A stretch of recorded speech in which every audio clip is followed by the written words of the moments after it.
Hey les avocateurs et les avocatrices, c'est Monsieur Wendy, on se retrouve aujourd'hui non pas pour un let's play sur Summoners War, mais pour parler des Nat5 vus par la Corée. Vous savez, la méta a un peu changé ces derniers temps, on est moins sur des grosses pit teams à full attaque, un peu plus sur une méta breezer, donc des monstres un peu tanky, pas mal de strippers, surtout depuis qu'il y a les runes, Will, qui sont apparus avec le Necro et puis tout ça, donc il y a eu pas mal de petits changements, il y a le mode Red qui est apparu, il y a quelques Nat5 qui sont apparus dans le jeu, donc du coup la Corée nous a filé sa nouvelle vision des Nat5 intéressants. Alors, j'attendais un petit peu, parce qu'elle est sortie déjà il y a quelques temps, elle est sortie il y a une quinzaine de jours à peu près, mais la dernière fois qu'il l'avait sorti, il l'avait sorti avec tous les rangs, là on a seulement vraiment le très très low tiers et on va avoir à partir du B tiers, du A tiers, du S tiers et du God tiers, mais il y en a certains qui sont un peu oubliés, j'ai l'impression, il manque des monstres d'ailleurs dans leur liste et ça c'est un peu dommage. Donc il y a une petite traduction, parce que là tout est en coréen, donc il y a une petite traduction qui a été faite sur Reddit, je vais vous poster le post. Pas de problème là-dessus. Donc on commence directement la liste par 4 monstres, donc c'est les shit tiers, c'est vraiment les monstres qu'on a envie de pleurer quand on les a. Donc on a Rakan, donc Rakan, ok, ce qu'ils disent c'est que c'est pour les retards, donc c'est pour les gros débiles. On a Beth et on a Ethna, ok. Bon, je vais pas trop parler du Fire Fairy King Daphnis parce que je l'ai et je pleure bien. Alors Rakan, je suis pas tout à fait d'accord, honnêtement je vois pas pourquoi il est là, il a pris des buffs dernièrement, alors même si les buffs sont pas aussi OP peut-être que Lagmaron, que Taor, ça reste tout de même un très bon monstre, solo immunité, en violon par exemple et tout, il peut être assez relou, même bien runé, et bon, faut savoir quand même que cette liste elle est surtout adaptée pour des personnes qui sont head game, mais je trouve que Rakan, pendant toute la phase de leveling, jusque de l'early game, jusque, on va dire, à l'end game, peut-être qu'en net game, il s'essouffle un peu, mais il aura déjà bien aidé. Daphnis, tout à fait d'accord. Franchement, le Fire Fury King, c'est vraiment mauvais. C'est un monstre attaque qui a pas des bonnes stats, qui a des sorts qui ne font pas beaucoup de damage. Il est clairement en dessous des deux autres. Clairement en dessous des deux autres. Ça, c'est clair et net. Après, Beth, donc ils disent qu'on l'utilise une fois par jour, donc je pense qu'ils font allusion au World Boss, parce que c'est un élément haut, donc vous savez ça fait plus de damage sur World Boss. Moi je la trouve pas dégueulasse, alors ok, elle est pas du même niveau que la dernière Raki, mais ça reste quand même un monstre à potentiel de damage assez intéressant en early game, et voilà, moi je comprends pas trop pourquoi elles ont été mis là, les A-Lady. Ça c'est mon point de vue, alors je vais pas trop parler de mon point de vue, c'est vraiment sur la Corée, leur méta est sûrement un petit peu différente que la nôtre, et ça s'adresse vraiment au late game, ça veut dire que bah moi je la trouve utile, c'est vrai qu'on peut les utiliser en géant, on peut les utiliser en dragon, surtout Beth à mon sens on peut l'utiliser dans les deux, elle est pas trop dégueulasse, donc bon. Voilà, ça c'est mon point de vue. On va regarder un petit peu les B tiers. Donc les B tiers, ok, alors je pense que c'est... on commence par le bas et on monte, et ça veut dire quand même que c'est un petit peu meilleur dans le B tiers. Donc on a Katarina. Ok, donc qu'est-ce qu'ils disent réellement sur Katarina? Bon.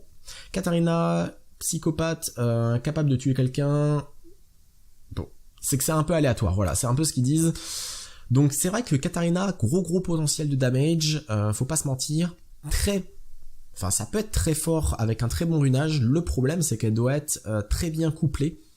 Ce que je veux dire, c'est que si elle n'est pas avec une immunité, enfin pas une immunité, une invincibilité, ça fonctionne nettement moins bien. L'AI est totalement pourri sur Katarina, et Katarina va nous servir à une chose, l'arène offense. C'est vrai qu'en défense, si l'AI est tellement aléatoire, parce qu'elle va dépendre de deux monstres finalement, elle va dépendre d'avoir l'invincibilité grâce à un allié, et puis après faire son skill qui va faire beaucoup qui va ignorer la défense. C'est vrai que je comprends pourquoi elle est située là.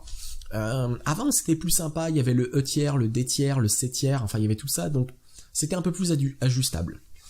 Ok, après le panda haut, tout le monde pensait que ça allait être un monstre OP, ok, mais depuis son apparition, il est vraiment inutile.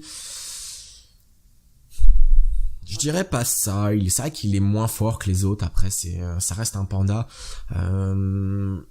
De là, quand on les entend voilà parler de dire que vraiment il est vraiment stupide, qu'il sert vraiment à rien, je comprends pas pourquoi par exemple Rakan est en dessous.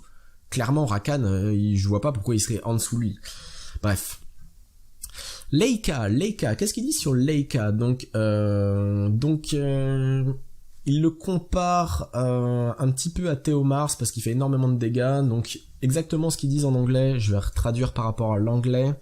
Thanks to crazy fucker is really nothing much.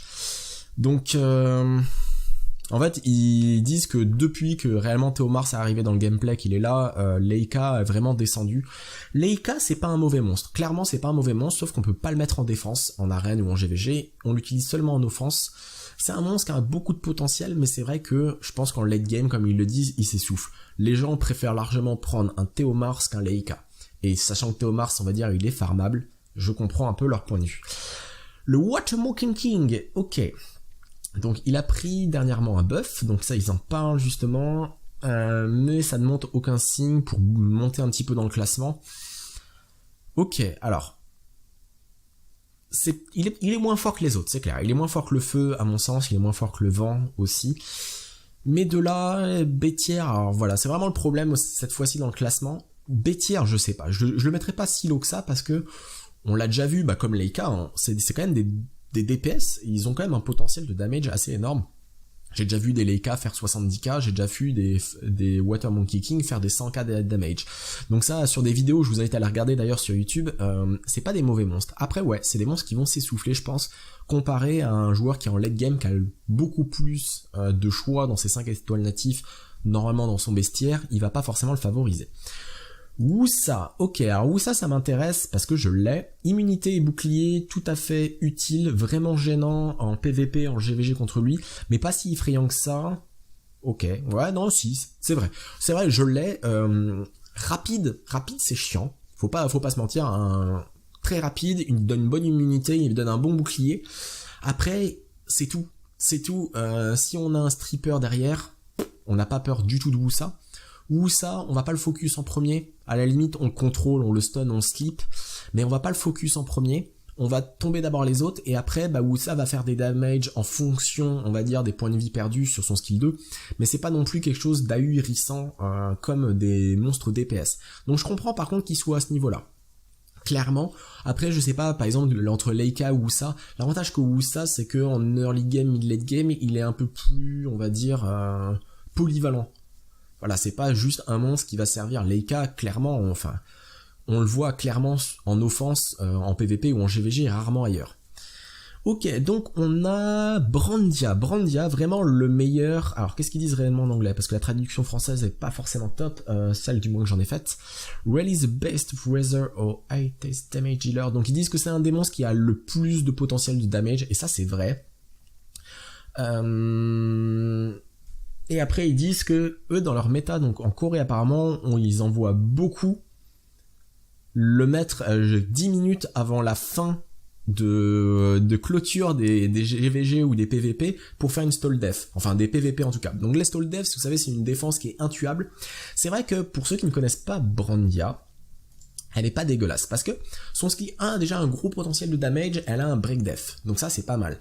Donc, en plus, ça peut faire pas mal de damage comme monstre. Son deuxième skill est vraiment horrible. Pourquoi? Parce que pour ceux qui ne le connaissent pas, ça donne un bouclier à ses alliés pendant 2 tours. Ça rend l'attaque des ennemis plus faible pendant 2 tours avec 80% de chance. Donc c'est vraiment quand même assez fort. Donc je comprends pourquoi ils disent dans les stall def. Et le troisième skill, qui est quand même assez sympa, attack the enemy with an attack avec 30% de damage en plus pour les harmful effects. Donc, plus il y a de debuffs sur l'ennemi, plus elle va faire de dégâts. Et ça, c'est très très fort. D'ailleurs, je sais pas si vous avez déjà vu ou eu l'occasion pour les joueurs qui me regardent, qui sont un peu plus haut niveau, qui font du raid. Une Brandia en raid, c'est pas dégueulasse du tout. C'est vraiment pas dégueulasse. Sur son skill 3, faut savoir son skill 3 de base à 840%. D'attaque par rapport à ses stats de base. Donc c'est déjà énorme et à ça ça va augmenter de 30% par effet négatif. Donc on peut facilement avoir un sort qui va passer au-dessus des 1000. Donc il y a un gros potentiel de damage. Après c'est un skill qui se réutilise tous les 4 tours. Mais Brandia moi je la trouve forte. Je suis pas forcément d'accord avec eux. Je trouve que peut-être que pour le gardien on voit pas vraiment de Brandia. Faut pas se mentir, mais je pense que pour monter en conquérant, elle est bien parce que ça met de la def, c'est assez embêtant. Le truc, c'est qu'elle n'a pas pris de position peut-être. Elle est entre une défense bien ennuyante et un potentiel de damage. Et du coup, c'est peut-être ça qui les dérange, Après, en soi, je trouve pas que ce soit un mauvais monstre, je trouve que ça fait partie des bons, ça fait partie des Nat 5 où on est quand même pas mécontent de l'avoir. Le Wind Fairy King, donc Ganymède, très bien pour défoncer des Théomars, ok. Beaucoup sont morts en essayant, ok, bon. Pourquoi ils disent ça? Tout simplement, le skill 2, pas ouf, le skill 1, pas ouf, ça retire un effet bénéfique, donc c'est peut-être pour ça qu'ils l'entendent contre Théomars, entre autres, et par rapport à son skill 3. Normalement, par rapport à son skill... Attendez. Le skill 1 va retirer les effets bénéfiques. Donc, face à Théomars, c'est pas mal. Le deuxième skill, ça permet de retirer tous les CD d'un allié. Donc ça peut être assez fort, justement, en offense, plutôt GVG ou arène. Je trouve ça assez sympa, parce que du coup, on peut avoir un monstre qui va vraiment mettre son plein potentiel 2 fois d'affilée. Et le dernier skill, ça attaque un ennemi, ça réduit l'ATB à 0, et ça met les skills en cooldown. Cet effet ne peut pas être résiste. Ok. Après, là où je trouve moins fort, par exemple, que le Water Fairy King, c'est son leader skill. Son leader skill, là, c'est un précision. 55% de précision en plus en arène, c'est pas un leader skill de vitesse. Je pense que s'il avait eu le leader skill de vitesse, il se serait très certainement retrouvé un petit peu au-dessus.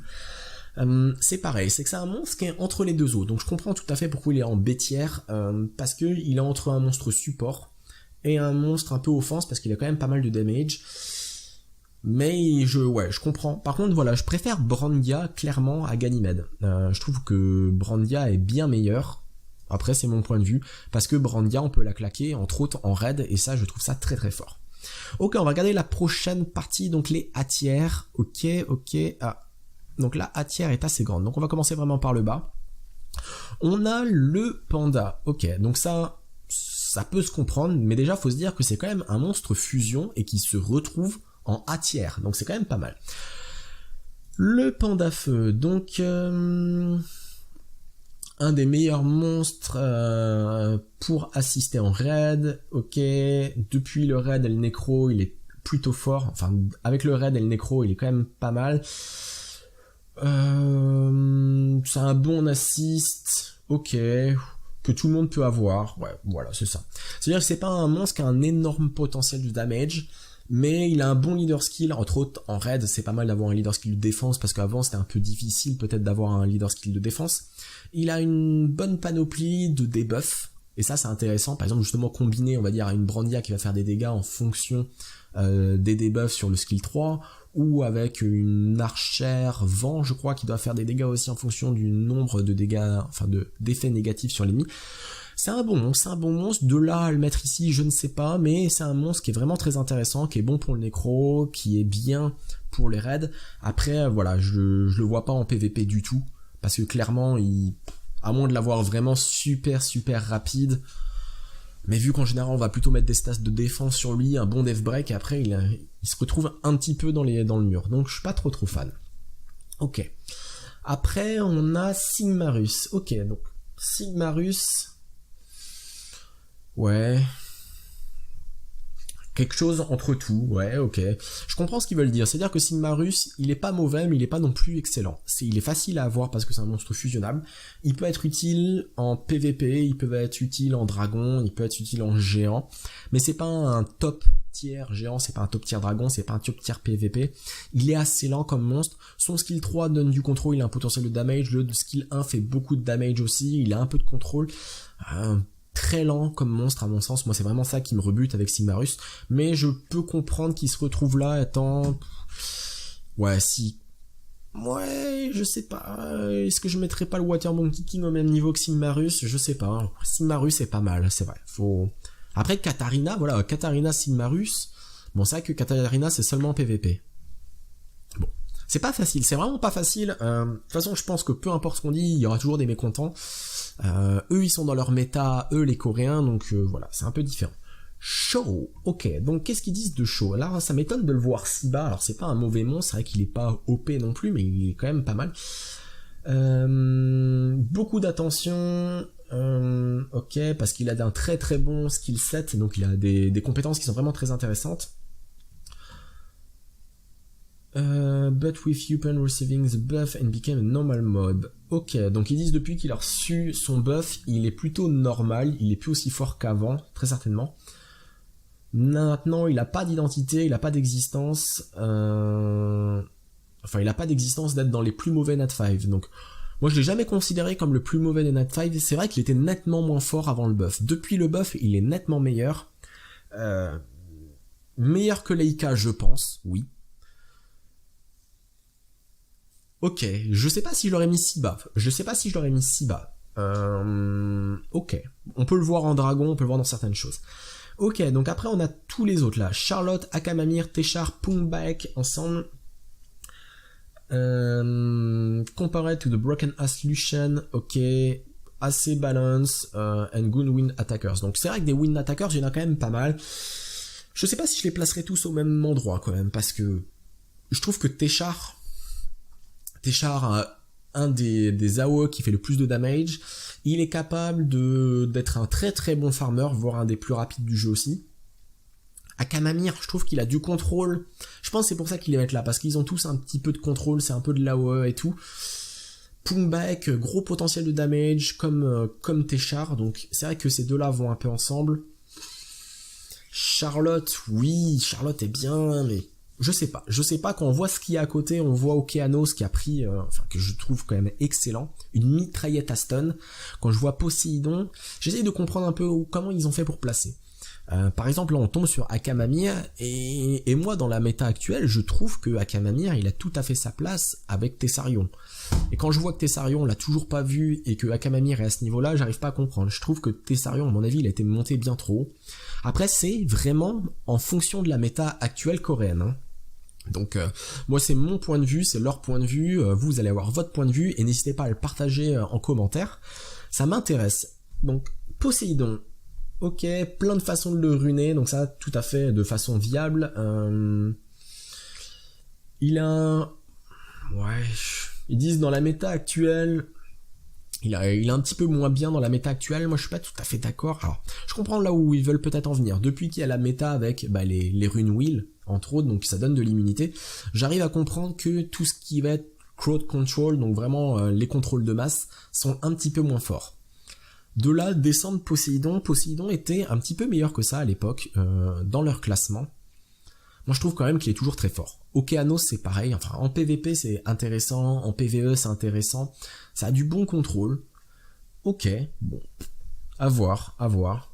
Ariel, non là ils ont pas mis dans le bon ordre. Ils les ont mis par élément. Donc Okeanos, qu'est-ce qu'ils disent? Il pourrait être utilisé pour être vraiment populaire, mais il ressemble à un paix de bulles, ok. Ils le voient rarement. Ok, je suis pas forcément d'accord. Je suis pas d'accord. Okeanos, alors, ils sont différents. Vraiment, c'est ça qui est intéressant. Les Poséidons, avec les empereurs de la mer, les trois empereurs de la mer sont totalement différents. Les trois donnent du contrôle, mais de leur façon. Poséidon, ça va mettre du slow, ça va mettre des choses comme ça. Triton, ça va plutôt être empêcher d'utiliser les sorts, ça va réduire les ATB, ces conneries un peu là. Et Okeanos, c'est une machine à mitraillette avec un beau potentiel de damage. Donc, je sais pas. Okeanos, moi je trouve pas dégueulasse. Je pense qu'on arrive facilement à en voir jusqu'en C3 en PVP. En GVG, il est pas mauvais non plus parce que en GVG, quand t'as que 3 monstres et qu'ils se font stun en chaîne, je trouve ça vraiment très très fort. Pourquoi pas. Après Verad, alors moi j'arrive pas du tout à comprendre. Depuis son buff hack, donc depuis qu'il a pris un gros buff et qu'il l'a vraiment fait monter, tout le monde le surestime. Moi j'arrive pas à comprendre. D'ailleurs la guilde qu'on a créée s'appelle Zéro Absolu, c'est bien en son honneur parce que pour moi il mérite d'être bien plus haut. Il mérite vraiment d'être bien plus haut. Je comprends pas que Jameer qui est ici, j'arrive pas à comprendre que Jameer soit là et que Verad soit ici. Clairement Verad est bien au-dessus de Jameer, clairement. Et je comprends pas, pareil quand je vois Chandra ici, Chandra est fort, mais pas au point de Verad. Verad c'est abusé, ça donne un contrôle, ça a un potentiel de damage maintenant. Peut-être là où il est surestimé, c'est que c'est un monstre défense en PVP, et du coup avec un bon death break, ça peut passer. Mais s'il a un wheel, bah voilà, s'il a un will ou s'il est combiné avec quelqu'un qui lui file l'immune, en PVP c'est aussi assez horrible. D'ailleurs on a des gens de la guilde qui sont bien montés grâce à lui. Non, franchement, Verad, il mérite d'être au-dessus. Il mérite clairement d'être au-dessus. Ok, Fire Occult Buff with Recent Buff, elle ressemble à quelque chose de bien, ok. Elle ressemble à... Elle pourrait faire du wombo combo un peu speed. Et il pense que les DPS feu, c'est assez rare. Donc c'est vrai. DPS feu, il n'y en a pas tant que ça. Enfin, pas tant que ça. On a quand même Perna. Mais après, il faut l'avoir, Perna, faut pas se mentir. C'est un monstre qui est intéressant, qui est très bon farmer, à mon sens. Je trouve que 30 secondes dans ta mort, c'est bien. On peut la ruiner DPS, on peut la ruiner un peu contrôle.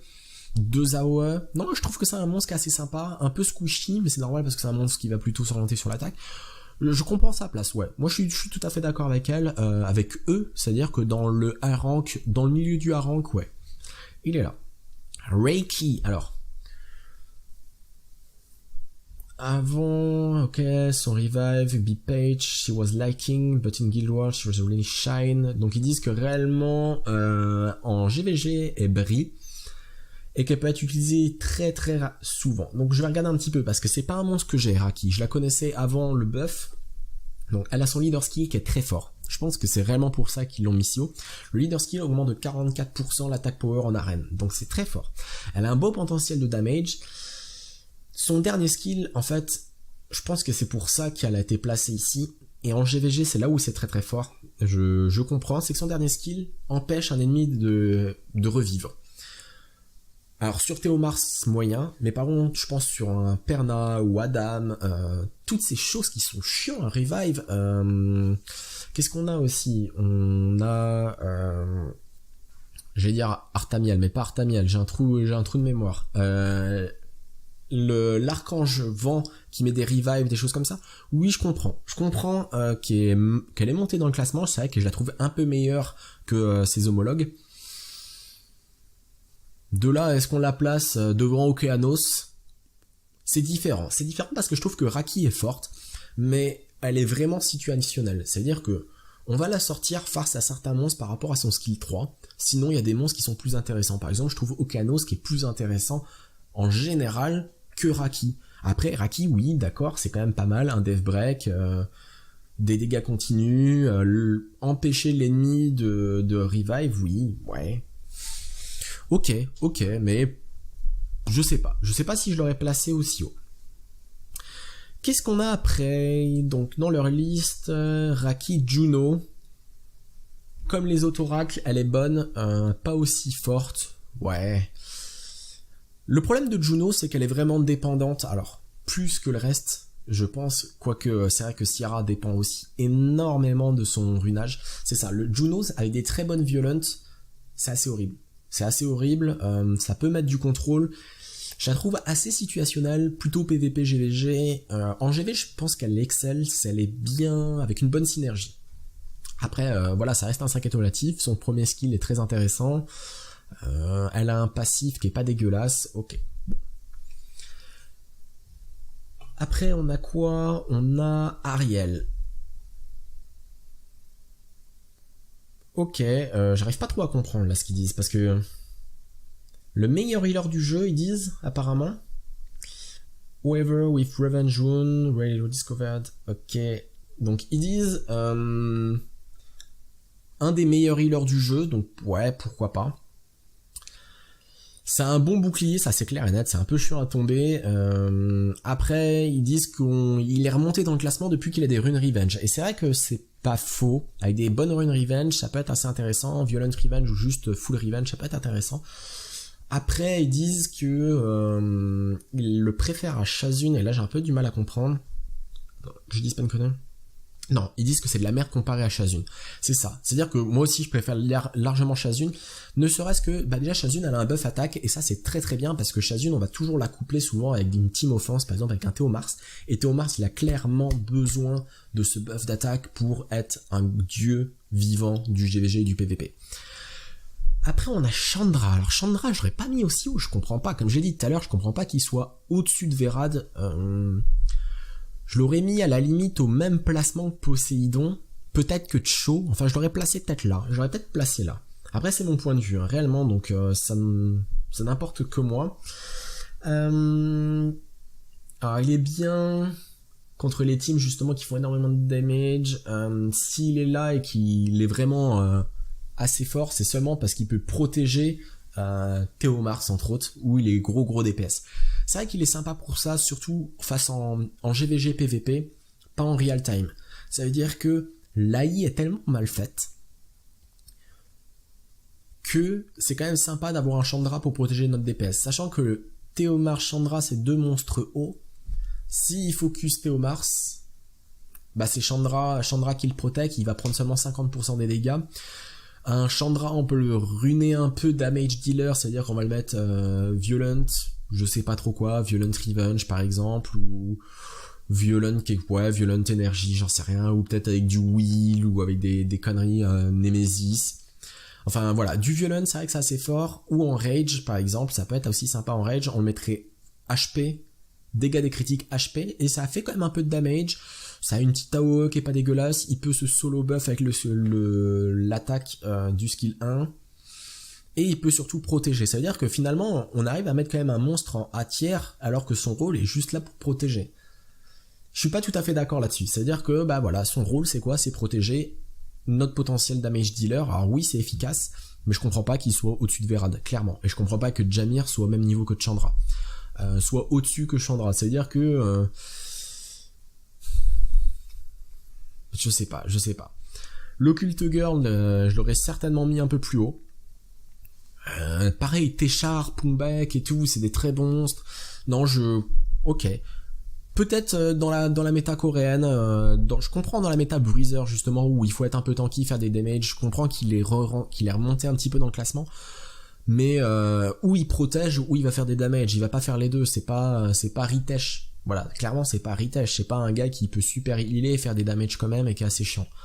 Donc clairement c'est pour ça qu'on voit pas Ritesh ou son homologue Feu au même niveau, ça c'est clair.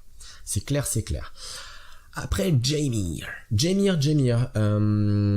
utilisé pour son refresh de CD, donc ça oui. Il est actuellement mis au même niveau que le Wind Penguin, donc Mav. C'est un jouet de luxe. Son AI... Alors ils ont fixé, c'est vrai, son AI qui était vraiment dégueulasse parce qu'avant, il était capable de claquer son skill pour récupérer ses CD avant que tout le monde puisse jouer. Il suffit qu'on avait un Jameer un peu rapide. C'était un peu dégueulasse. Non, c'est ça, c'est qu'il... Ouais, faudrait qu'il fasse un effort. Faudrait qu'il fasse un effort un peu sur ce monstre. Clairement, je le mettrais pas au-dessus de Verad. Actuellement, je le mettrais pas au-dessus de Verad. Il est intéressant, il est utile énormément en Toa hard ou en Toa, ça c'est sûr. Après en PVP, pour réduire les CD d'un personnage qui fait pas mal de damage, ça peut donner une sustain, ou avec un full heal, ou avec... Oui, ça peut être pas mal. Plutôt en PVP qu'en GVG d'ailleurs. Après, ça manque un petit peu de potentiel, l'IA est pas ouf, comme ça a été dit. Je sais pas, je l'aurais pas mis si haut. À mon sens, Téchar, Pumbek sont meilleurs que Jameer. Après, voilà, dans la méta coréenne, peut-être full farming PVE, Toa hard, parce que peut-être que le Toa hard, il est peut-être plus difficile que le nôtre, je sais pas. Ouais, je trouve que Verad a tout à fait... Enfin, il a une meilleure place depuis son buff que Jameer, réellement. C'est-à-dire qu'il va faire du taf de contrôle. C'est-à-dire que Jameer va booster les CD de tout le monde, ça va permettre de jouer plus, de faire plus de potentiel de damage. Là où Verad va faire du damage, va contrôler. Certes, on va pas faire autant de damage en si peu de tours qu'avec Jameer, mais on va faire autant de contrôle, donc on va empêcher de jouer l'ennemi, et du coup c'est très très fort. C'est vraiment très très fort. Je suis pas d'accord sur leur classement là-dessus. Ok, donc on va finir au-dessus. Qu'est-ce qu'on a? On a la Wind Desert Queen. Single strip, ok, then put to sleep. Ouais, alors ça c'est vrai que c'est très très fort, really useful. Donc c'est vrai qu'en TOA hard et en TOA c'est très très fort. En TOA elle peut être utilisée comme le Dark Sylph. Oui, clairement, très forte. Très très forte, je dirais même que pas seulement limitée au TOA. C'est-à-dire qu'en PVP, entre autres, j'ai vu des joueurs se monter une team autour d'elle pour contrer Théomars. C'est-à-dire que c'est quand même assez sympa du sleep. Alors, ok, Théomars, on le tue pas, on le contrôle pas réellement dans le sens où c'est un stun ou un freeze ou n'importe quoi. On l'empêche de jouer par un sleep, mais si on le touche, on le réveille. Mais n'empêche que pendant ce temps-là, on arrive à tuer les 2 potentiels monstres qui accompagnent Théomars et après on finit Théomars et ça fonctionne très très bien. J'ai vu des teams se fonctionner comme ça. Après, voilà, je comprends pas que je vais revenir là-dessus, je comprends pas que Verad soit au même niveau, soit bien en dessous qu'elle. Après, on a quoi? On a Anavel. Debuff, heal, attaque, elle est forte partout comparée aux autres mobs, c'est clair. On peut la mettre un peu partout. Ouais, c'est vrai. C'est ça en fait qui fait la force d'Anavel. Anavel, je sais pas s'il y a des joueurs qui l'ont, mais réellement c'est un monstre qui est intéressant parce que elle peut tout faire. C'est-à-dire que c'est un vrai couteau suisse. Ça peut healer, ça peut attaquer et ça débuff. Et c'est vrai que c'est fort. C'est vraiment très fort. Là-dessus, je vais pas les contredire sur sa place. Comparé à Chandra qui est en dessous, qui est seulement là pour protéger, là on a quand même un monstre qui est très complet, qui a des stats très correctes. Je comprends qu'elle soit au-dessus de la feu, ça oui. Que la feu soit meilleure que la vent, je ne sais pas. Je sais pas, je les mettrais au même niveau. Par contre, que voir Thessarion ici, là ça m'énerve un peu. Passive block for Broken Fire Chicken. Ok, il est super fort pour défoncer les passifs des monstres OP. Alors ça oui, je suis d'accord. Sur un Wadam, sur un Perna entre autres, c'est horrible. Sur certains monstres Light and Dark, oui. Des Artamiel, des trucs comme ça qui peuvent être un peu chiants entre autres. Mais il est trop situationnel, il est beaucoup trop situationnel. C'est un peu comme Raki, voilà. On disait que Raki, depuis que maintenant elle peut empêcher les gens de revive, je trouve que Thessarion c'est à peu près pareil. Ça, c'est seulement situationnel. Bon potentiel de damage, pas aussi fort qu'Théomars, malgré que les skills se ressemblent, mais il a pas le même passif. Mais non, Thessarion clairement pas là. Moi, dans le classement, et souvent on le dit, du moins dans le serveur Europe, on préfère mettre Thessarion, Akamamir, Théomars dans le sens des meilleurs Ifrit Elementor qu'on peut avoir grâce au point de guild. Donc pas tout à fait d'accord réellement. Je comprends pas qu'un Verad soit bien en dessous d'un Thessarion. Je comprends pas qu'un Poséidon Okeanos soit en dessous. À mon sens, Okeanos, je crois que c'est Rika. Alors j'ai pas envie de dire une bêtise parce que je pense à Raki, Rina ou Rika. J'y mettrais Okeanos, Rika, Thessarion, même... Non, je mettrais Okeanos, Rika au-dessus de Thessarion et Raki, et Juno peut-être un poil au-dessus de Okeanos et Rika. Voilà, peut-être. Après, Jamie, réellement, je le descendrai aujourd'hui ici. Je pense que je monterai Téchar, je monterai Pumbek. Poséidon, je le mettrai, à mon avis, moi je le mettrai devant Ariel. Je le mettrai, Chandra, je le descendrai ici, voire peut-être en bêtière. Et je pense que ce serait bien plus correct. Allez, on va attaquer les S tiers. Alors là, encore des petites choses qui vont me fâcher. Alors, façon de parler. Water Polar Queen. Ok, donc très très bon monstre. Oui. Un des meilleurs farmers du jeu. Gros potentiel de damage, ils disent currently the best taxi driver. Donc c'est vrai que quand on l'a, on monte facilement dans le classement en PvP. On peut passer d'un combattant 3 à un conquérant 2 facilement avec elle. Très bon potentiel de damage. Après, oui, je la mettrais dans les S tiers, ça je comprends. Triton, stripper et attack bar cutting, ok, donc ça c'est vrai, c'est un stripper qui est très fort. Il réduit la TB, donc ça c'est vrai. Il peut mettre beaucoup d'impact seulement en un tour. Vraiment useful in GVG. Et en PvP aussi, d'ailleurs, je crois que c'est Claytano qui le joue dans une team pas trop speed, justement, plutôt orienté tanking. Son Triton a du wheel, voilà, il a 3 runages double 7. Et voilà, c'est pas, on l'a pas mis d'esper contrôle. Alors il peut être pas mal aussi en toit hard, je pense. Même s'il excelle pas autant que Verad, par exemple, là-dedans. En PvP GVG, oui. Oui, il est fort. Il est très fort face aux compositions Chloé. Il est très fort face aux compositions Wusa, tous ces trucs-là qui vont buffer comme des malades. C'est très très fort là-dessus. Clairement, c'est très très fort là-dessus. Et c'est vrai que dans la méta actuelle, il est remonté. Il est remonté. Avant, je pense qu'il était en dessous, mais depuis la méta un peu plus tanky, un peu plus... On va mettre plein de buffs, on va se mettre des wheels, par exemple, donc de l'immunité sur la gueule. Oui, je comprends tout à fait qu'il ait cette place-là. Lagmaron. Beaucoup de personnes disent qu'il est bon, mais avec son buff, on l'a vraiment découvert avec des dégâts de masse, du slow. C'est vrai que Lagmaron est fort. C'est vrai que maintenant, avec l'AOE et tout... Il vaut pas Taor, clairement il vaut pas Taor. De là, est-ce qu'il surpasse Rakan comme ils l'ont fait? Je suis pas autant d'accord, mais c'est vrai qu'on pourrait le mettre dans le S tier ou tout juste à la limite avec le A tier. Lagmaron est très fort. Léo, sûrement l'un des meilleurs passifs, oui. Surtout dans la Breezer méta. Ouais, alors c'est ça qu'ils sont en train de dire. C'est-à-dire que dans la méta actuelle où on est moins sur une méta speed, il a perdu un peu de son pouvoir. Donc c'est vrai qu'avant il était peut-être un peu meilleur dans le classement, et c'est tout à fait parce que son passif est très très fort face au speed team. Maintenant il est un peu moins fort. Clairement, surtout qu'on voit, comme je disais justement, des joueurs qui sont plutôt maintenant en train de faire des monstres tanky, moins speed, histoire d'encaisser la première vague de dégâts des ennemis, et après mettre énormément de contrôle et tout défoncer. Donc oui, clairement il a redescendu. Eladriel, le meilleur revive du jeu. Alors oui, il a un très bon revive. Il est un peu chiant quand il est bien runé violent parce que derrière il peut se healer derrière et tout avec un bon pack de HP. De là le mettre en estière juste pour un revive. Autant je comprends Velajuel, oui clairement en GVG, PVP, Velajuel il a tout à fait sa place. Autant Eladriel je le mettrais pas au-dessus de Velajuel. Je le mettrais un peu comme Lagmaron, voilà, plutôt sur entre le A et le S. Après on va parler de Pra, parce que là ils vont parler des monstres hauts. Alors là j'arrive pas à comprendre.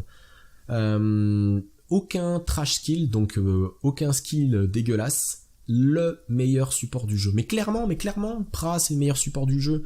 Même son leader skill qui donne de la résistance, tout le monde en a envie en raid. C'est abusé. Aujourd'hui, il faut pas se mentir, Pra, vous l'avez. Summoner's War vous ouvre les portes. Vous arrivez à devenir bon en PvE, vous arrivez à devenir plutôt bon en PvP aussi, avec des runes assez intéressantes. J'ai déjà vu des gens qui se sont très très bien sortis faire du 1v4 avec Praha. Ça veut dire qu'il était très mal parti et c'est Praha qui a retourné totalement la situation. Praha, avec un peu de chance de proc sur les violents, suffit qu'en face on soit avec des gars qui se buffent avec Lilia qui est un peu débile, hein. Et c'est très très fort. C'est vraiment très très fort. Couplé avec une immunité, finalement elle se slip pas derrière. Non, très fort. Praha, très très fort. Moi je la mettrais même pas dans le S tier, je la mettrais au-dessus. Bien au-dessus. Pour moi c'est... Je vais pas dire le meilleur monstre du jeu. C'est parce que j'aime bien les monstres supports. Hormis... pour moi c'est le meilleur support du jeu, ça c'est clair et net. Je la mettrais dans les 3 meilleurs monstres du jeu. Très certainement avec Ritesh et... Dans les 4 meilleurs monstres du jeu. Je la mettrais avec Théomars, Ritesh et Perna. Clairement. Ok. Water Fairy King, Amazing Speed Leader. Donc ça c'est surtout pour ça qu'il est là, parce qu'il a un Speed Leader en arène qui est très fort. Il peut faire beaucoup de damage healing, surtout avec le petit trick. S'il meurt en premier, après il se raise et il fait des damage. Oui, de là le mettre en S tier à cette place-là, je pense que s'il n'a pas son leader skill, il serait pas là. Clairement, il serait pas là. Il serait pas là du tout. Mettre Pra au même niveau, je trouve que c'est une insulte pour Pra. C'est vraiment abusé, quoi. Après, voilà, c'est leur méta, pourquoi pas. Fire Monkey King, stun, immunity and passive that make him stronger. Ouais, ça c'est clair et net. Son passif est très très fort. En raid, il est très très fort en damage healing, c'est vrai. Ça c'est vrai que il est très fort en raid parce que il y a son passif qui va se cumuler. Il est assez embêtant. Moi clairement quand je joue face à un monstre comme ça, j'essaye de l'ignorer. J'essaye de l'ignorer même si c'est pas facile. C'est pas facile forcément de l'ignorer. Mais j'essaie de l'ignorer au maximum quand je peux, et après je vais essayer de le taper. Le problème en fait c'est ça, c'est que c'est un monstre qui est assez tanky, mais plus il va prendre de dégâts, plus il va avoir un potentiel de DPS, et finalement il va finir rapidement avec un gros potentiel de damage et un gros potentiel de tankiness, Et ça fait de lui un bon monstre. Donc oui, je peux comprendre qu'il soit là. Velajuel, ok. 3 tours, immunité et cleanse, tellement fucking broken. Donc ça c'est clair, on peut pas traduire ça, c'est que il est vraiment abusé. Il n'y a pas d'autre mot, c'est vrai qu'il est vraiment broken.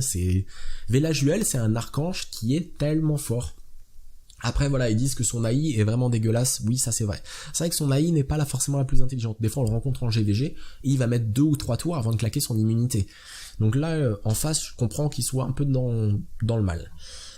Kumar, ok, alors Kumar qu'est-ce que ça veut? The wind counter is broken as fuck. Donc c'est vrai que c'est un bon counter, un monstre de vent. Il casse des culs, ok. Vous pouvez stopper les rushs de Joker, donc de Lucian très certainement, c'est lui qui parle. Oui, Kumar est très fort, on voit entre autres des compositions défense PVP combinées à un Ritesh. Kumar, Ritesh, les deux quand ils sont bien runés, donc les runes forcément c'est très important, mais à ce niveau-là je pense que quand on est en PVP, très certainement en gardien on en a des bêtes de runes, c'est fort, et c'est vrai que ça bloque les rushs Lucian. Lucian s'essouffle maintenant au fil du temps.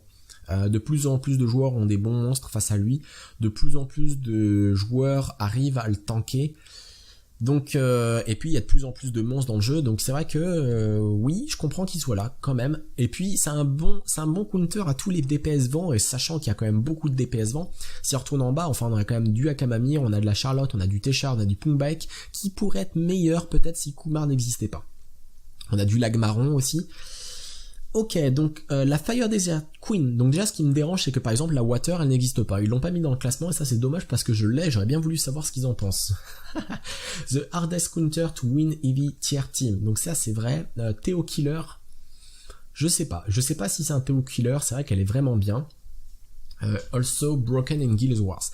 Donc c'est vrai que c'est un très très bon monstre. Il y en a beaucoup qui disent RIP quand ils la voient parce qu'ils pensent que la Wind est meilleure parce que c'est vrai qu'elle est OP réellement la Wind avec son slit de merde en Toward, entre autres c'est là où on l'utilise, mais c'est vrai que la feu est très très forte en PVP, hein.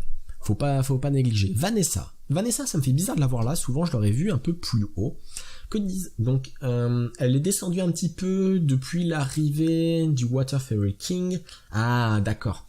C'est vrai que Vanessa, elle est connue, donc la Valkyrie, je sais plus c'est combien, je regarde tout de suite, son leader skill augmente la vitesse d'attaque de 33%, et je crois que le Water Fairy King c'est au-dessus de 40%. Donc c'est pour ça je pense qu'elle est descendue dans le classement, sinon c'était un monstre top tier, réellement top tier, hein. Ok, donc qu'est-ce qu'ils disent de plus sur elle? Que je dise pas une bêtise. Vanessa, ok. Pas grand chose à changer sur elle. Très très forte. Elle fait pleurer les autres. Certains se plaignent et qui veulent la buffer. Ouais, moi j'arrive pas à comprendre. Je la trouve déjà très très forte. Très très forte. Je sais pas si vous l'avez, mais si réellement si vous l'avez, moi je la trouve vraiment très forte. Après voilà, c'est vrai qu'elle a pas bougé depuis pas mal de temps. Elle s'essouffle un peu, son leader skill s'essouffle par rapport à celui-là du Water Fairy King, mais le Water Fairy King a un moins bon potentiel derrière parce que Vanessa a quand même le revive et c'est pas dégueulasse. Shiwu, même si son multiplicateur de dégâts est faible, c'est un bon damage dealer, donc ça c'est vrai, il a un bon leader skill, c'est un bon stripper aussi, ouais. Donc il est très fort dans la méta actuelle, donc je pense que c'est pour ça qu'il est monté. Je comprends tout à fait en fait là où ils sont venus.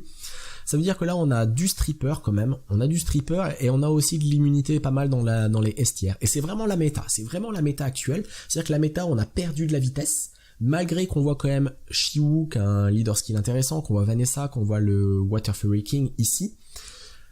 Mais on voit quand même du stripper, et c'est vrai que Shiwu, dans la composition en ce moment où on se met beaucoup de wheel, on se met de la protection, on se met des buffs de vitesse, on se met un peu tous les buffs sur la gueule, Shiwu va être très très forte. Très très fort, comme Pra, malgré que Pra soit bien meilleur que Shiwu. Il va avoir moins de potentiel de damage que son conjoint Pungbike. Il est bien plus intéressant que Wusa. De là le mettre au même niveau que Pra, je sais pas, de là le mettre au même niveau que Vanessa, je comprends à la limite. Ouais. Et on va attaquer les God tier, ok. Donc le Wind Monkey King, Theo Best Counter, also fucking OP as in Guild Wars. Donc c'est vrai qu'il est fort en GVG. Pourquoi? On voit pas mal de Wind Monkey King, donc de Xingzhe. Full Revenge. Pourquoi? Parce que ça veut dire que si on attaque un autre monstre que lui, son passif va faire qu'il va contre-attaquer. Souvent, pas tout le temps. Et quand il contre-attaque sur son skill 1, il peut stun. Donc c'est vrai que c'est très embêtant. Par exemple, Théomars ne va pas le focus forcément tout de suite.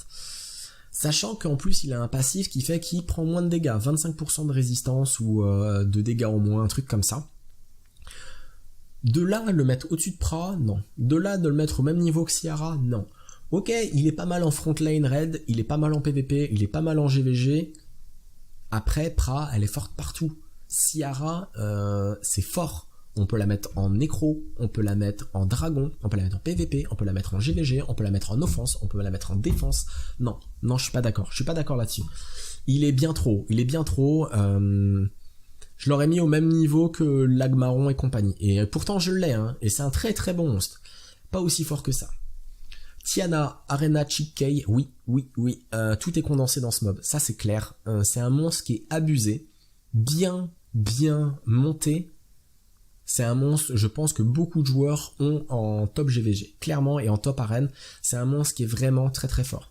Ciara, from cheat to top tier, also fucking cheating AE. Oui, l'AI déconne tout le temps. Après, Ciara est très très forte avec le violent. Une Ciara sans violent, c'est plus une Ciara. Une Ciara en violent, quand elle est capable d'enchaîner 3-4 tours, et du coup de vous tuer quasiment votre team entière avant même que vous puissiez bouger. Enfin, un bon leader skill, gros potentiel damage. Non, elle est complète, elle est vraiment complète. Un peu squishy, mais une bonne vitesse et tout. Non, c'est très très bon monstre, et je comprends tout à fait qu'elle soit là. Camille, pas comparable aux autres. Spécialisé damage dealer. Oui, c'est très chiant. Une bonne Camille. Alors je pense que surtout à ce niveau-là, parce que quand on a les bonnes runes, une Camille, ça va être très tanky et ça va faire du damage. On peut la mettre crit et c'est horrible. Même niveau que Ciara. Oui, peut-être. Clairement au-dessus du Monkey King. Tiana peut-être un petit peu meilleur que Camille. Je mettrais Tiana un petit peu meilleur que Camille. Je mettrais Ciara au même niveau que Tiana. Je mettrais Monkey King en dessous de Camille. Taor, ok, meilleur chimère élémentaire, ça oui. Gros potentiel de damage, qu'ils disent. The best single target, oui, ça peut se comprendre. Très utilisé dans les scénarios aussi. You pretty much only need it for DD, damage healer. Oui, clairement, très bon damage healer, très fort en PvP, très fort en GVG. Ça surprend quand on n'a pas l'habitude, il peut se buff en vitesse, donc ça c'est fort aussi. Ça peut permettre de faire vraiment d'enchaîner. Oui.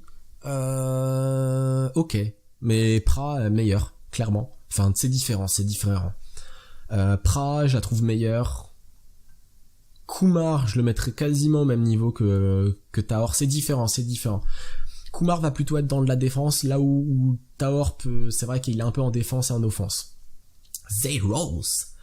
Aucun étonnement, ok. Depuis l'arrivée des Will Runes, il a un peu descendu en niveau, clairement, oui, parce qu'il a son AOE Reset Skill, qui est un peu moins fort en arène, malgré que ce soit quand même très très bien. C'est-à-dire que avant, je sais pas aujourd'hui où sont les Will Runes. Je pense qu'il n'y a pas de Will avant Conquérant 2 sur Summoner's War. Je pense qu'on va pas en voir beaucoup. Conquérant 2, on va commencer à en voir. À partir de Conquérant 3 Gardien, on en aura quasiment tout le temps, quasiment, dans la méta actuelle. Donc c'est-à-dire que c'est quand même un monstre qui peut vous permettre de monter Conquérant 2, Conquérant 3, si bien runé, avec une bonne compo derrière. Ritesh, Wind Panda, Broken Ass Overpowered Monster depuis leur arrivée. Donc oui, Ritesh clairement, OP, top tier, clair. De là mettre le panda au même niveau, non, clairement, c'est pas parce qu'ils se ressemblent, c'est pas parce que c'est des monstres, c'est pas des ours vents, non. Ciara, à mon sens, est au moins aussi forte que le panda. Taor est au moins aussi fort que le panda. Oui, le panda est fort. Au même niveau que Ritesh, clairement non. Après, on a Perna. He was already fucking broken ass monster, but with Red even more overpowering. Ça c'est vrai que Perna était déjà très très fort, mais depuis les raids, c'est très très fort. C'est très très fort parce que malgré qu'il soit un peu squishy, son passif est très bien.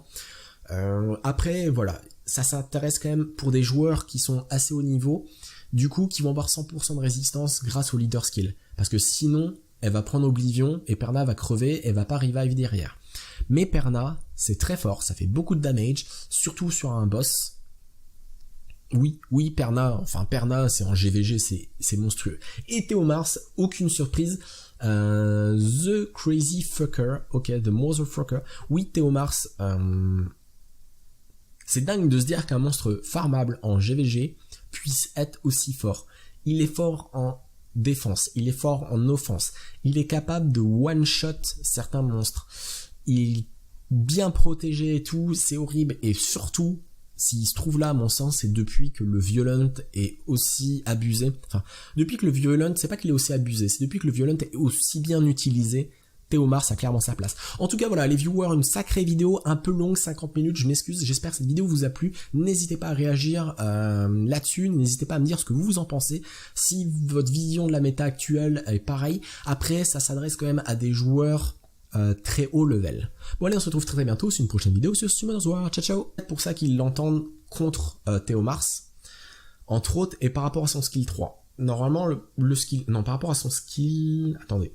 Le skill 1 va retirer les effets bénéfiques. Donc face à Théomars, c'est pas mal. Le deuxième skill, ça permet de retirer tous les CD d'un allié, donc ça peut être assez fort justement en offense, plutôt GVG ou arène. Je trouve ça assez sympa parce que du coup, on peut avoir un monstre qui va vraiment mettre son plein potentiel 2 fois d'affilée. Et le dernier skill, ça attaque un ennemi, ça réduit l'ATB à 0, et ça met les skills en cooldown. Cet effet ne peut pas être résiste. Ok, après, là où je trouve moins fort, par exemple, que... le Water Fairy King, c'est son leader skill. Son leader skill, là, c'est un précision. 55% de précision en plus en arène, c'est pas un leader skill de vitesse. Je pense que s'il avait eu le leader skill de vitesse, il se serait très certainement retrouvé un petit peu au-dessus.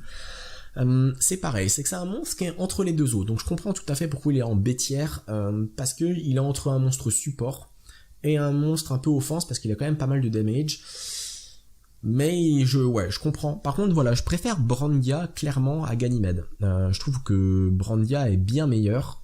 Après, c'est mon point de vue. Parce que Brandia, on peut la claquer, entre autres, en raid. Et ça, je trouve ça très très fort. Ok, on va regarder la prochaine partie. Donc, les hâtières. Ok. Ah. Donc, la hâtière est assez grande. Donc, on va commencer vraiment par le bas. On a le panda. Ok, donc ça peut se comprendre. Mais déjà, faut se dire que c'est quand même un monstre fusion et qui se retrouve en hâtière, donc c'est quand même pas mal.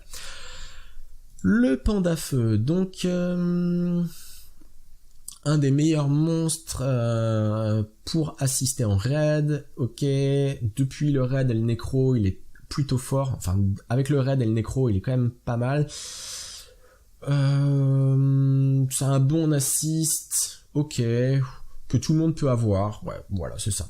C'est-à-dire que c'est pas un monstre qui a un énorme potentiel de damage, mais il a un bon leader skill, entre autres en raid, c'est pas mal d'avoir un leader skill de défense, parce qu'avant c'était un peu difficile peut-être d'avoir un leader skill de défense.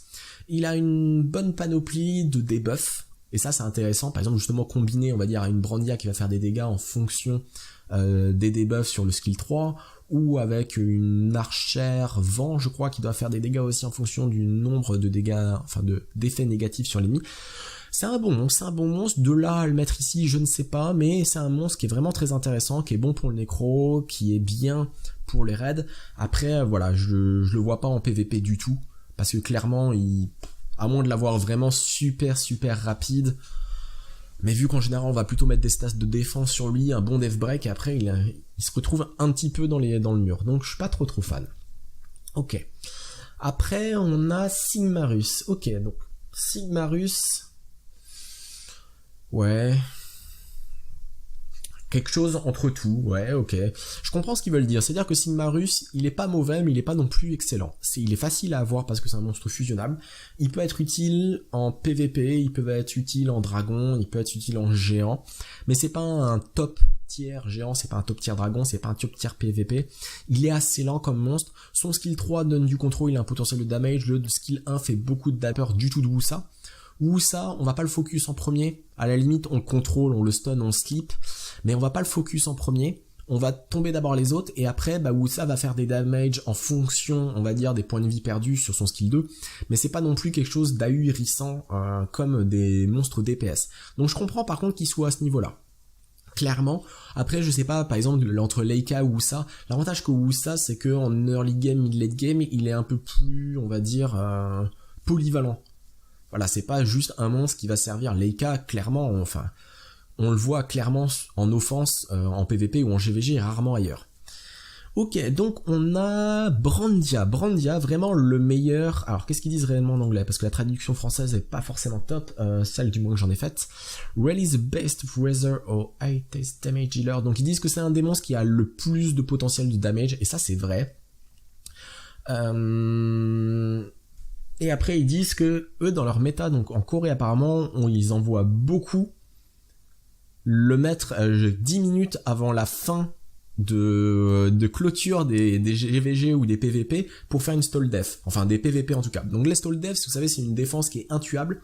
C'est vrai que pour ceux qui ne connaissent pas Brandia, elle est pas dégueulasse parce que son skill 1 a déjà un gros potentiel de damage, elle a un break def, donc ça c'est pas mal.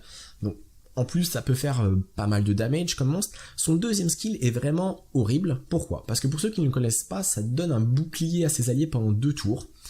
Ça rend l'attaque des ennemis plus faible pendant 2 tours avec 80% de chance. Donc c'est vraiment quand même assez fort. Donc je comprends pourquoi ils disent dans les stall def. Et le troisième skill, qui est quand même assez sympa, attack the enemy with an attack avec 30% de damage en plus pour les harmful effects. Donc plus il y a de debuffs sur l'ennemi, plus elle va faire de dégâts. Et ça, c'est très très fort. D'ailleurs, je sais pas si vous avez déjà vu ou eu l'occasion, pour les joueurs qui me regardent, qui sont un peu plus haut niveau, qui font du raid, une Brandia en raid, c'est pas dégueulasse du tout. C'est vraiment pas dégueulasse. Sur son skill 3, faut savoir son skill 3 de base à 840%. D'attaque par rapport à ses stats de base, donc c'est déjà énorme, et à ça ça va augmenter de 30% par effet négatif, donc on peut facilement avoir un sort qui va passer au-dessus des 1000, donc il y a un gros potentiel de damage. Après c'est un skill qui se réutilise tous les 4 tours, mais Brandia moi je la trouve forte. Je suis pas forcément d'accord avec eux, je trouve que peut-être que pour le gardien on voit pas vraiment de Brandia, faut pas se mentir, mais je pense que pour monter en conquérant, elle est bien parce que ça met de la def, c'est assez embêtant. Le truc, c'est qu'elle n'a pas pris de position peut-être. Elle est entre une défense bien ennuyante et un potentiel de damage. Et du coup, c'est peut-être ça qui les dérange. Après, en soi, je trouve pas que ce soit un mauvais monstre. Je trouve que ça fait partie des bons. Ça fait partie des Nat 5 où on est quand même pas mécontent de l'avoir. Le Wind Fairy King, donc Ganymede, très bien pour défoncer des Théomars, ok. Beaucoup sont morts en essayant, ok, bon. Pourquoi ils disent ça? Tout simplement, le skill 2, pas ouf, enfin le skill 1, pas ouf, ça retire un effet bénéfique, donc c'est un mage aussi, il a un peu de contrôle, très lent comme monstre à mon sens, moi c'est vraiment ça qui me rebute avec Sigmarus, mais je peux comprendre qu'il se retrouve là étant... Ouais, je sais pas, est-ce que je mettrais pas le Water Monkey King au même niveau que Sigmarus? Je sais pas, hein. Sigmarus est pas mal, c'est vrai, Après Katarina, Sigmarus, bon c'est vrai que Katarina c'est seulement PVP. Bon, c'est pas facile, c'est vraiment pas facile, de toute façon je pense que peu importe ce qu'on dit, il y aura toujours des mécontents. Eux ils sont dans leur méta, eux les Coréens, donc voilà, c'est un peu différent. Show, ok, donc qu'est-ce qu'ils disent de Show? Là ça m'étonne de le voir si bas, alors c'est pas un mauvais monstre, c'est vrai qu'il est pas OP non plus, mais il est quand même pas mal. Beaucoup d'attention, ok, parce qu'il a un très très bon skill set, donc il a des compétences qui sont vraiment très intéressantes. But with Yupen receiving the buff and became a normal mob. Ok, donc ils disent depuis qu'il a reçu son buff, il est plutôt normal, il est plus aussi fort qu'avant, très certainement. Maintenant, il a pas d'identité, il a pas d'existence, il a pas d'existence d'être dans les plus mauvais Nat 5, donc moi je l'ai jamais considéré comme le plus mauvais des Nat 5, c'est vrai qu'il était nettement moins fort avant le buff. Depuis le buff, il est nettement meilleur. Meilleur que Leica, je pense, oui.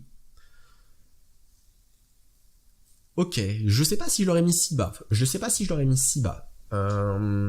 Ok, on peut le voir en dragon, on peut le voir dans certaines choses. Ok, donc après on a tous les autres là. Charlotte, Akamamir, Téchar, Pungbaek ensemble. Compared to the Broken Ass Lucian, ok. assez balance and good win attackers. Donc c'est vrai que des win attackers, il y en a quand même pas mal. Je sais pas si je les placerai tous au même endroit quand même, parce que je trouve que Téchar, un des AOE qui fait le plus de damage, il est capable d'être un très très bon farmer, voire un des plus rapides du jeu aussi. Akamamir, je trouve qu'il a du contrôle. Je pense que c'est pour ça qu'ils les mettent là, parce qu'ils ont tous un petit peu de contrôle, c'est un peu de l'AOE et tout. Pungbaek, gros potentiel de damage, comme Téchar, donc c'est vrai que ces deux-là vont un peu ensemble.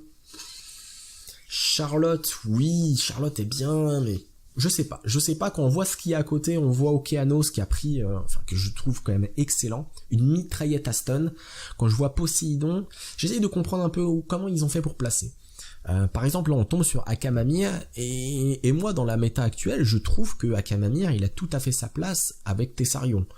Et quand je vois que Tessarion, on l'a toujours pas vu, et que Akamamir est à ce niveau-là, j'arrive pas à comprendre. Je trouve que Tessarion, à mon avis, il a été monté bien trop haut. Après, c'est vraiment en fonction de la méta actuelle coréenne, hein. Donc moi c'est mon point de vue, c'est leur point de vue, vous allez avoir votre point de vue et n'hésitez pas à le partager en commentaire, ça m'intéresse. Donc Poséidon, ok, plein de façons de le runer, donc ça tout à fait de façon viable. Il a un... Ouais, ils disent dans la méta actuelle... Il est un petit peu moins bien dans la méta actuelle, moi je suis pas tout à fait d'accord. Alors, je comprends là où ils veulent peut-être en venir. Depuis qu'il y a la méta avec les runes wheel, entre autres, donc ça donne de l'immunité, j'arrive à comprendre que tout ce qui va être crowd control, donc vraiment les contrôles de masse, sont un petit peu moins forts. Hey les avocateurs et les avocatrices, c'est Monsieur Wendy, on se retrouve aujourd'hui non pas pour un let's play sur Summoner's War, mais pour parler des Nat5 vus par la Corée. Vous savez, la méta a un peu changé ces derniers temps, on est moins sur des grosses pit teams à full attaque, un peu plus sur une méta breezer, donc des monstres un peu tanky, pas mal de strippers, surtout depuis qu'il y a les runes wheel qui sont apparues avec le nécro et puis tout ça, donc il y a eu pas mal de petits changements, il y a le mode raid qui est apparu, il y a quelques Nat5 qui sont apparus dans le jeu, donc du coup la Corée nous a filé sa nouvelle vision des Nat5 intéressant. Alors, j'attendais un petit peu, parce qu'elle est sortie déjà il y a quelques temps, elle est sortie il y a une quinzaine de jours à peu près. Mais la dernière fois qu'il l'avait sorti, il l'avait sorti avec tous les rangs. Là, on a seulement vraiment le très très low tiers, et on va avoir à partir du B tiers, du A tiers, du S tiers et du God tiers. Mais il y en a certains qui sont un peu oubliés, j'ai l'impression, il manque des monstres d'ailleurs dans leur liste, et ça c'est un peu dommage. Donc, il y a une petite traduction, parce que là tout est en coréen, donc il y a une petite traduction qui a été faite sur Reddit, je vais vous poster le post. Pas de problème là-dessus. Donc on commence directement la liste par 4 monstres, donc c'est les shit tiers, c'est vraiment les monstres qu'on a envie de pleurer quand on les a. Donc on a Rakan, ok, ce qu'ils disent c'est que c'est pour les retards, donc c'est pour les gros débiles. On a Beth et on a Ethna, ok. Bon, je vais pas trop parler du Fire Fairy King Daphnis parce que je l'ai et je pleure bien. Alors Rakan, je suis pas tout à fait d'accord, honnêtement je vois pas pourquoi il est là, il a pris des buffs dernièrement, alors même si les buffs sont pas aussi OP peut-être que Lagmaron, que Taor, ça reste tout de même un très bon monstre, solo immunité, en violon par exemple et tout, il peut être assez relou, même bien runé, et bon, faut savoir quand même que cette liste elle est surtout adaptée pour des personnes qui sont head game. Mais je trouve que Rakan, pendant toute la phase de leveling, jusque de l'early game, jusque on va dire à l'end game, peut-être qu'en net game il s'essouffle un peu, mais il aura déjà bien aidé. Daphnis, tout à fait d'accord. Franchement, le Fire Fury King c'est vraiment mauvais. C'est un monstre attaque qui a pas des bonnes stats, qui a des sorts qui ne font pas beaucoup de damage. Il est clairement en dessous des deux autres. Ça c'est clair et net. Après, Beth, donc ils disent qu'on l'utilise une fois par jour. Donc je pense qu'ils font allusion au World Boss, parce que c'est un élément haut, donc vous savez ça fait plus de damage sur World Boss. Moi je la trouve pas dégueulasse. Alors ok, elle est pas du même niveau que la dernière Raki, mais ça reste quand même un monstre à potentiel de damage assez intéressant en early game. Et voilà, moi je comprends pas trop pourquoi elles ont été mis là, les A-Lady. Bon. Ça c'est mon point de vue, alors je vais pas trop parler de mon point de vue, c'est vraiment sur la Corée, leur méta est sûrement un petit peu différente que la nôtre, et ça s'adresse vraiment au late game, ça veut dire que moi je la trouve utile, c'est vrai qu'on peut les utiliser en géant, on peut les utiliser en dragon, surtout Beth, à mon sens, on peut l'utiliser dans les deux, elle est pas trop dégueulasse, donc bon. Voilà, ça c'est mon point de vue. On va regarder un petit peu les bêtières. Donc les bêtières, ok, alors je pense que c'est... on commence par le bas et on monte, et ça veut dire quand même que c'est un petit peu meilleur dans le bêtière. Donc on a Katarina. Ok, donc qu'est-ce qu'ils disent réellement sur Katarina? Bon. Katarina, psychopathe, capable de tuer quelqu'un. Bon, c'est que c'est un peu aléatoire, voilà, c'est un peu ce qu'ils disent. Donc c'est vrai que Katarina, gros potentiel de damage, faut pas se mentir, enfin ça peut être très fort avec un très bon runage. Le problème c'est qu'elle doit être très bien couplée. Ce que je veux dire c'est que si elle n'est pas avec une immunité, enfin pas une immunité, une invincibilité, ça fonctionne nettement moins bien. L'AI est totalement pourri sur Katarina, et Katarina va nous servir à une chose, l'arène offense. C'est vrai qu'en défense, si l'AI est tellement aléatoire, parce qu'elle va dépendre de 2 monstres finalement, elle va dépendre d'avoir l'invincibilité grâce à un allié, et puis après faire son skill qui va faire qui va ignorer la défense. C'est vrai que je comprends pourquoi elle est située là. Avant c'était plus sympa, il y avait le E tiers, le D tiers, le C tiers, enfin il y avait tout ça, donc c'était un peu plus ajustable. Ok, après le panda O, tout le monde pensait que ça allait être un monstre OP, ok, mais depuis son apparition, il est vraiment inutile. Je dirais pas ça, c'est vrai qu'il est moins fort que les autres, après ça reste un panda. De là, quand on les entend voilà parler de dire que vraiment il est vraiment stupide, qu'il sert vraiment à rien, je comprends pas pourquoi par exemple Rakan est en dessous. Clairement Rakan, je vois pas pourquoi il serait en dessous lui. Bref. Leica, qu'est-ce qu'il dit sur Leica? Donc il le compare un petit peu à Théomars parce qu'il fait énormément de dégâts. Donc exactement ce qu'ils disent en anglais, je vais traduire par rapport à l'anglais. Thanks to crazy fucker is really nothing much. Donc en fait, ils disent que depuis que réellement Théomars est arrivé dans le gameplay, qu'il est là, Leica est vraiment descendu. Leica, c'est pas un mauvais monstre. Clairement, c'est pas un mauvais monstre, sauf qu'on peut pas le mettre en défense, en arène ou en GVG. On l'utilise seulement en offense. C'est un monstre qui a beaucoup de potentiel, mais c'est vrai que je pense qu'en late game, comme ils le disent, il s'essouffle. Les gens préfèrent largement prendre un Théomars qu'un Leica. Et sachant que Théomars, on va dire, il est farmable, je comprends un peu leur point de vue. Le Watermocking King, ok. Donc il a pris dernièrement un buff, donc ça ils en parlent justement, mais ça ne montre aucun signe pour monter un petit peu dans le classement. Ok, alors, il est moins fort que les autres, c'est clair, il est moins fort que le feu à mon sens, il est moins fort que le vent aussi, mais de là, bêtière, alors voilà, c'est vraiment le problème cette fois-ci dans le classement. Bêtière, je sais pas, je le mettrai pas si low que ça parce que on l'a déjà vu, comme Leica, hein, c'est quand même des DPS, ils ont quand même un potentiel de damage assez énorme. J'ai déjà vu des Leica faire 70k, j'ai déjà vu des Watermonkey King faire des 100k de damage. Donc ça, sur des vidéos, je vous invite à les regarder d'ailleurs sur YouTube, c'est pas des mauvais monstres. Après ouais, c'est des monstres qui vont s'essouffler, je pense, comparé à un joueur qui est en late game, qui a beaucoup plus de choix dans ses 5 étoiles natifs, normalement dans son bestiaire, il va pas forcément le favoriser. Woosa, ok, alors Woosa ça m'intéresse parce que je l'ai, immunité et bouclier tout à fait utile, vraiment gênant en PVP, en GVG contre lui, mais pas si effrayant que ça. Ok, ouais non si, c'est vrai, je l'ai, rapide c'est chiant, faut pas se mentir, très rapide, il donne une bonne immunité, il donne un bon bouclier, après c'est tout, si on a un stripper derrière, on n'a pas